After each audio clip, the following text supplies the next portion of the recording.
Kelly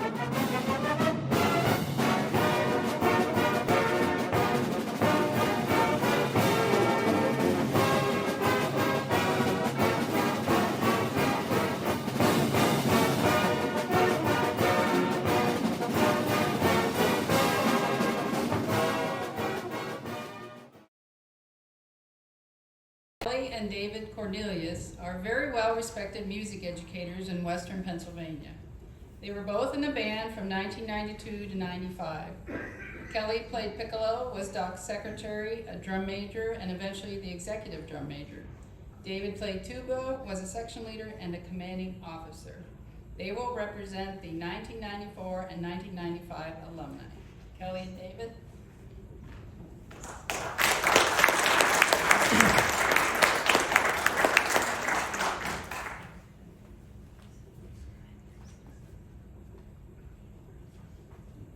Good morning.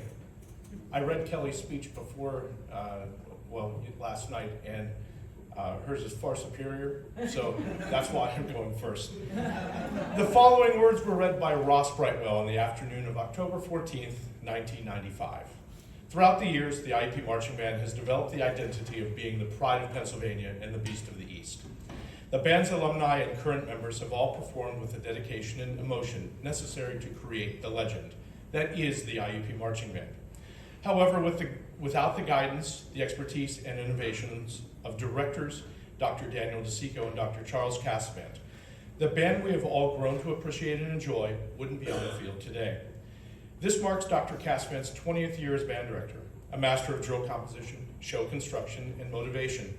Doc always seems to be behind the scenes and shies away from the credit he deserves as the innovator of the band's field shows, saying that it's the energy and emotion within the band that makes his shows work.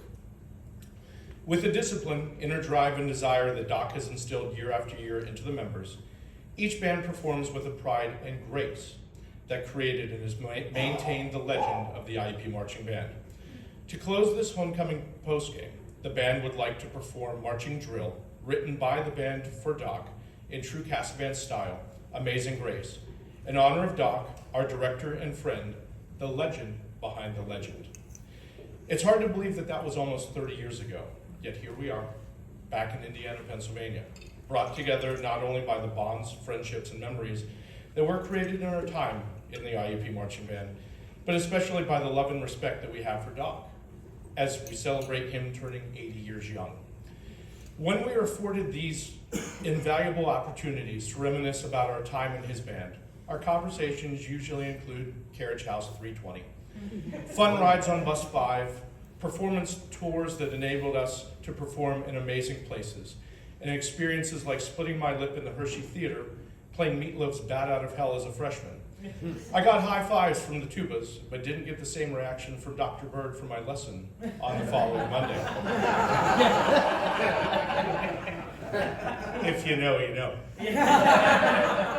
Regarding the drill to Amazing Grace, I was fortunate to work with a wonderful graduate assistant in Dr. Brad Ginevro, great officers, drum majors, and section leaders that were willing to have the band stay after rehearsal on the Wednesday of homecoming week to learn the drill. Everyone kind of left before we returned as soon as Doc left the R&P lot. Special thanks go to Greg Hibbard for taking Doc to dinner as we learned the drill, far enough away that he wouldn't hear us playing Grace from his house. Why that particular drill form, the Oculus? Well, it was a form that Doc talked about several times when we took drill writing class in his living room, so we assumed that he liked it.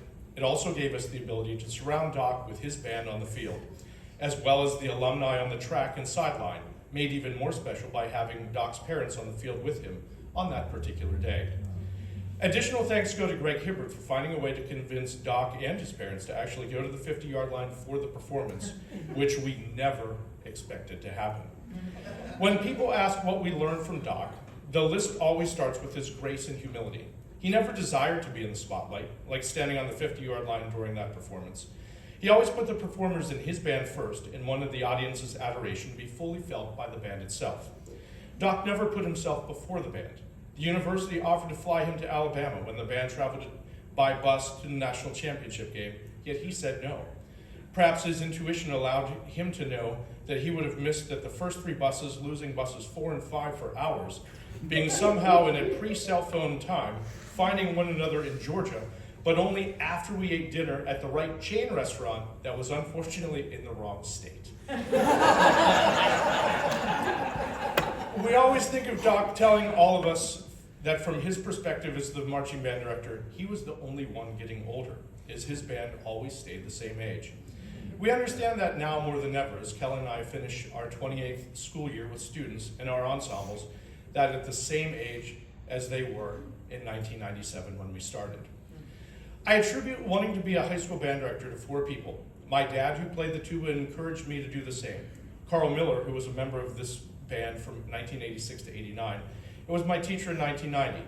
Jim Barry, who is here today, who was my teacher when we moved to Cochranton, and is the reason I went home and told my mom and dad that I was going to be a high school band director, not an engineer as a 6th grader, and Doc, the director of the IUP Marching Band, that brought his band to Fairview High School in 1988 for the LMBA championships to march in the thickest, most unforgiving mud that ever constructed a so-called football field that caused most of its members to perform Amazing Grace shin deep in mud, wondering if their shoes would ever be found.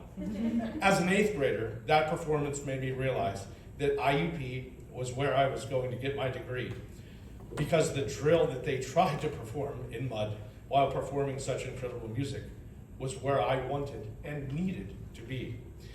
And then I heard Amazing Grace, the melody that has been bringing members of the IUP Marching Band together since 1981. However, before Amazing Grace, there was Dr. Charles Casavant. As we watched the drill to Wagnermusik, I think the brilliant coordination of the score and drill encapsulates Doc in a lot of ways. It's powerful yet calming, patient and methodical, steady and driven, and goosebump-inducing with emotion. In the spirit of Pixar's Inside Out, so many of my or our core memories and current day life around our time in this band. Whether that is being so fortunate to have Kelly as my wife, our daughter Grace, having Dr. Zeke and Roy Mitchell arrange things for our high school band, the ability to write, teach, and clean drill, and that it is okay to have the highest expectations, as well as you having the work ethic that will enable you to fulfill them. As Jim Barry and I talked about last night, the passage of time is undefeated and doesn't slow down. I read too often that people wish that someone would have told them that they were living their best life in the current time. I'm confident that all of us here realize that we were living some of our greatest times ever, thanks to all of us being in Doc's band. Thank you for being our mentor, confidant, and the greatest person that could ever have been our director. We truly love you. This room loves you. Happy birthday, Doc.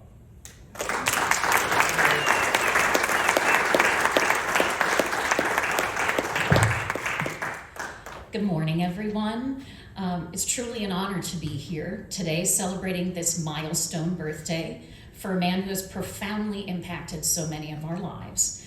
Standing here, I'm flooded with memories. And it all started with a single inspiring experience, much like so many of you have described. I'll never forget seeing the IUP Marching Band at my high school at Penn Trafford in 1989. From that moment, IUP was going to be the only place I wanted to be, and it was the only college I applied to. 3 years later, I would be accepted, successfully auditioned for the IUP Marching Band, was accepted into the music school, and I became a little piccolo player. The idea of going somewhere alone, the fear of not being good enough, it was daunting. But the enthusiasm and the sheer pull of being part of something so special pulled me forward. From 1992 to 1995, my life was transformed.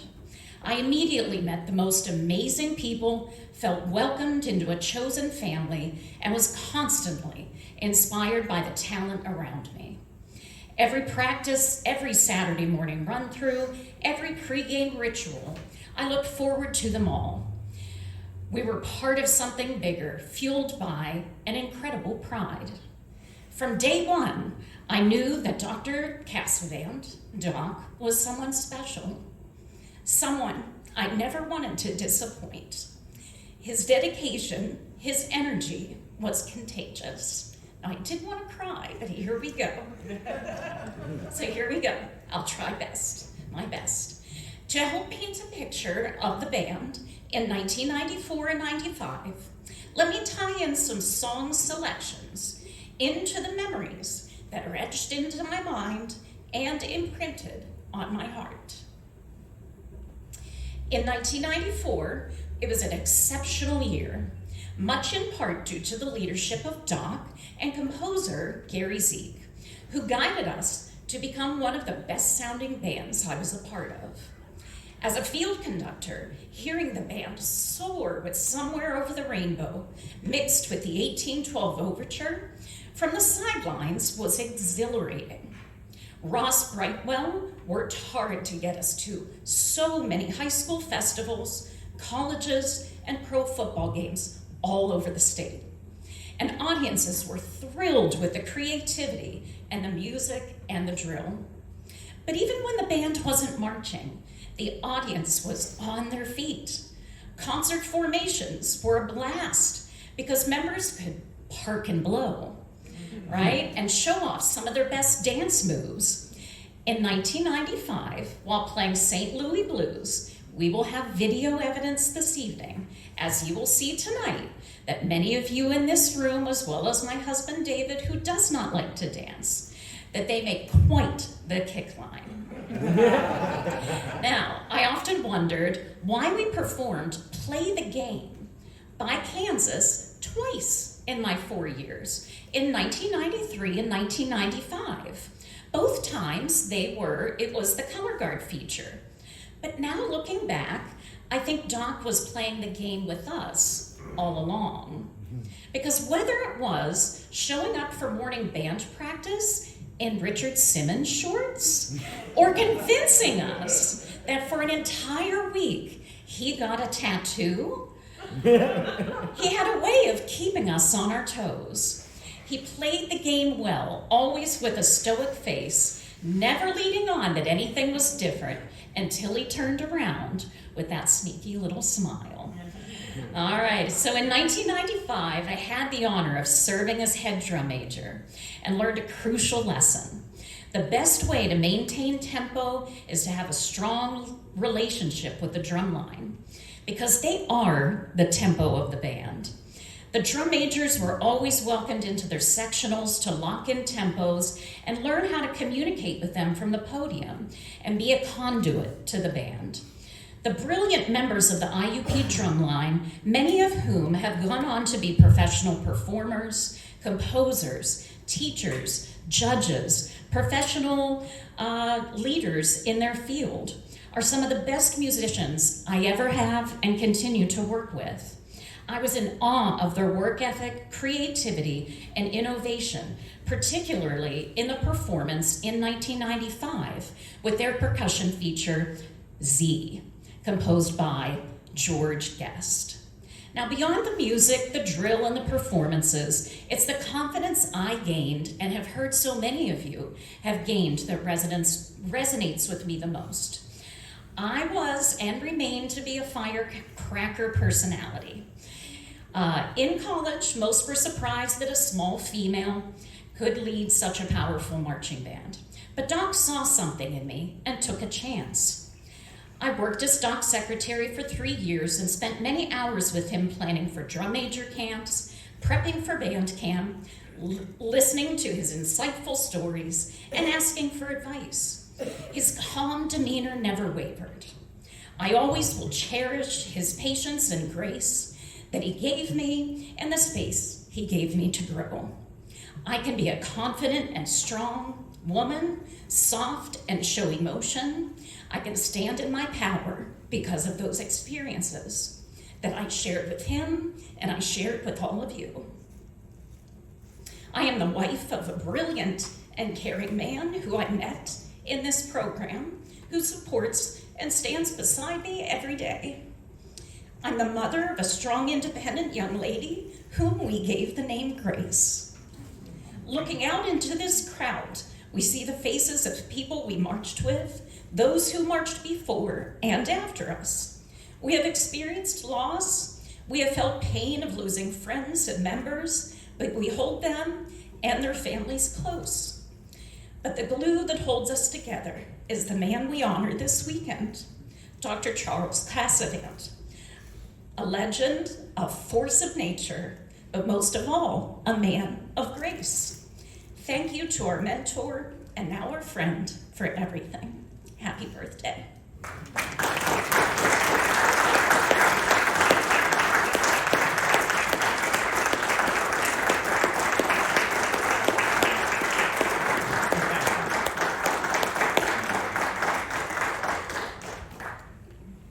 I'm sorry, I've got to tell another story. There are 3 drills, I don't think I have them in my speech tonight, where there were errors that pretty outstanding. One was the band, very first show in Westchester, year, I don't know. I'm dyslexic, that's another shocker. They coming around the corner, and because they had not rehearsed off the asphalt, they broke into, there was a 5-yard hole in the middle. It proceeded, lined up on the 50 with the hole right in the middle. And every once in a while, somebody on one side decided the other side was right.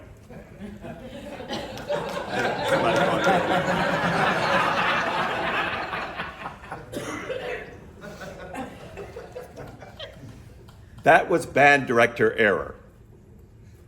It took me that show to realize you don't learn on asphalt and then move to another texture without falling apart. Which leads me to the story that's focused on what she said, that I'm patient.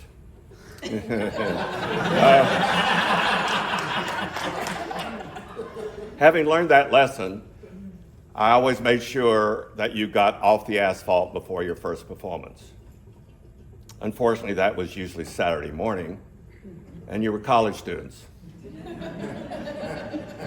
See, that's one of my bragging points when I tell people I'm a marching band director. Yes, I had 8 o'clock Saturday morning rehearsals with college students. So you lined up, and sure enough, you fell apart. Pulled the megaphone up and told you to get back in line.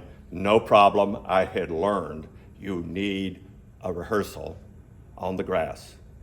Well, it only took 30 seconds to run that much drill, but you're going to take 2 minutes to get back in line. And you'll have to excuse this, I'm just quoting. Of course, I'm quoting myself. Picked up the megaphone and I said, "Get the fuck back in line."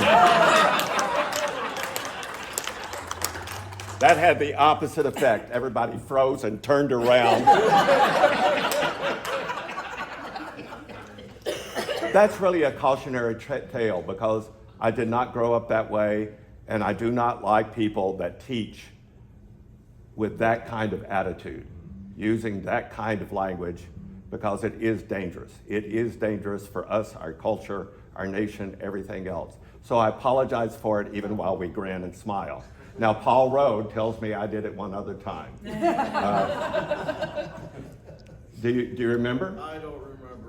Okay. We'll just go with the one.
honor of Doc, our director and friend, the legend behind the legend.